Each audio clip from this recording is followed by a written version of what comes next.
Hello internet users, and welcome back to another video. I want all of you to imagine that you've just gotten your hands on a copy of Pokemon Yellow version for the Game Boy.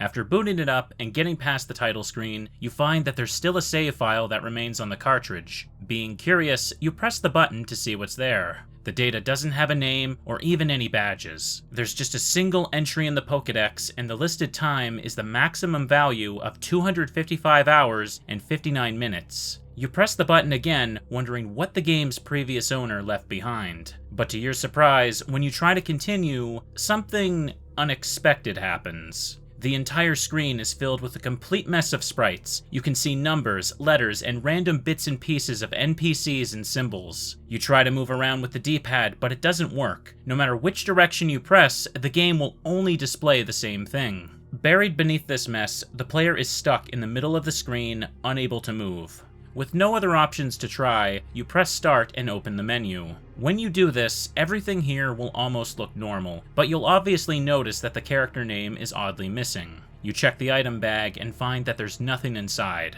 Frustrated, you back out and check the last option that could possibly show anything of interest: the Pokemon Party. But when you do, you're greeted with one final surprise. In this menu, there is just a single Pokemon. It has no icon, and in the name slot, the words "Help Me" are written. When you try to select it, a text box says that there isn't any response. You cannot view its stats or interact with it in any other way. And no matter what you do, this screen will always display the same thing.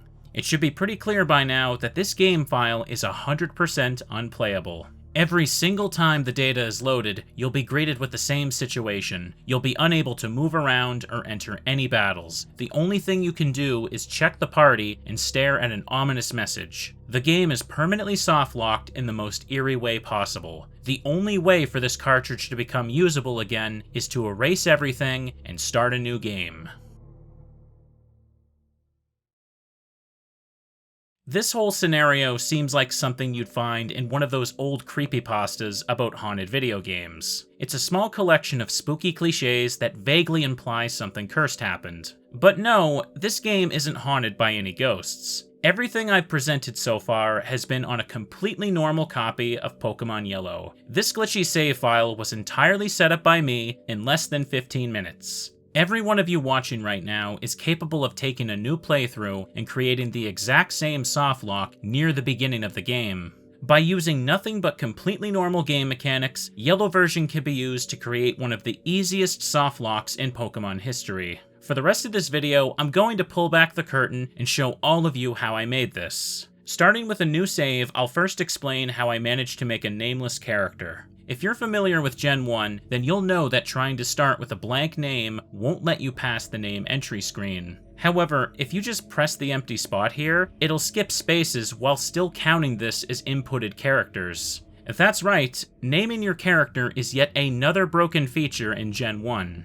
Fun fact, if you try to do this in any of the future games, it'll just give you a default name instead. So the devs were actually aware of this little oversight and made the effort to fix it later.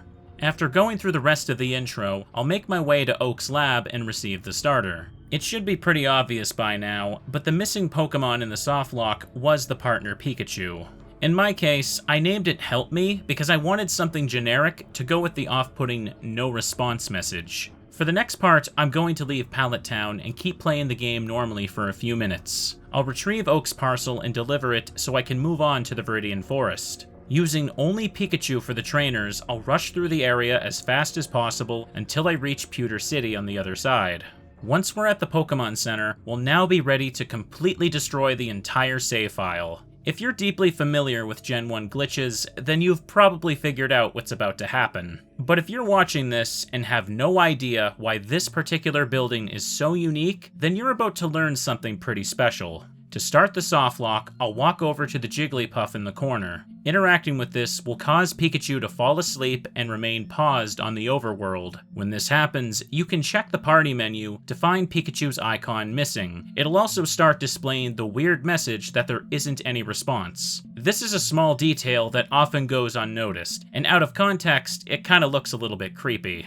There's only a couple instances in the entire game where the partner Pikachu becomes paused on the overworld, and all of them typically only last for a handful of seconds. Most players wouldn't think to check the party menu and would have no idea that the game does this to Pikachu during those moments. Once Pikachu is asleep, I'll walk over to the other side of the building, leaving its sprite off screen.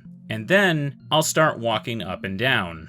This incredibly simple action right here is why I've been referring to this as the easiest softlock. You might think I'm joking, but right now, as I'm walking back and forth, the entire game is slowly freaking out and destroying itself in the background. After doing this for a couple of minutes, the map and visuals will become so corrupted that I'll be stuck on a single tile, unable to move anymore. You'll also notice that the game timer has been corrupted too. Although this doesn't happen every time, it's a common side effect that happens with this glitch. From here, when you save the game, you'll be trapped in the softlock in the same way that I showed at the start of the video. Every time you try to load the data, you'll be stuck in this glitchy void that used to be a Pokemon Center, and the game will become impossible to continue. But now that we've reached this point, I definitely have to explain what just happened. Why does walking back and forth like this cause the game to collapse on itself this badly? Due to massive programming oversights, when the player takes steps while the partner Pikachu is paused off screen, the game will slowly start to corrupt memory values in the background. At first, this is something that is completely unnoticeable. There isn't any way to tell that something is even wrong. You have to walk around for a few minutes before anything game-breaking would even occur. For this reason, most players would be unlikely to stumble onto this glitch by accident. Given how small the Pokemon Center is, there's just no good reason to stay here and move around for a few hundred steps. Realistically, no one is going to do this unless they already know about the glitch and are trying to cause it intentionally. Something I also want to mention is how this can affect the nearby NPCs. When you're trying to corrupt the Pokemon Center, one of the other effects is that the NPCs can have their event data shuffled around. You can randomly find some of them functioning like Nurse Joy. They'll be able to take your Pokemon and heal them just like she can. The animation will look off though, because they're not standing in the proper position for it. Keep in mind though, that whenever you're using this glitch, it will always lead to being stuck in the void. Once you take too many steps, things will become so unstable that the game just can't handle it. There is even a possibility that the corruption can delete your save data too. After messing around, you might return to the title screen and find that everything has just been wiped. So be careful if you want to experiment with this on your own. But with that, I've pretty much said everything I wanted to with this video. The off-screen Pikachu glitch is one of the most broken things you can do in Gen 1. Less than 15 minutes into a new save, you can cause memory corruption by just walking. There's no complicated setup, no specially prepared stats or items. You just take your eyes off of Pikachu for a few minutes, and then the fabric of reality falls apart. And this fact right here is what's actually creepy about this whole save file. Pikachu desperately wants you to save it, but there's nothing you can do. I wasn't just making a joke about creepypastas earlier. This Pikachu really is trapped in an endless hell, unable to escape.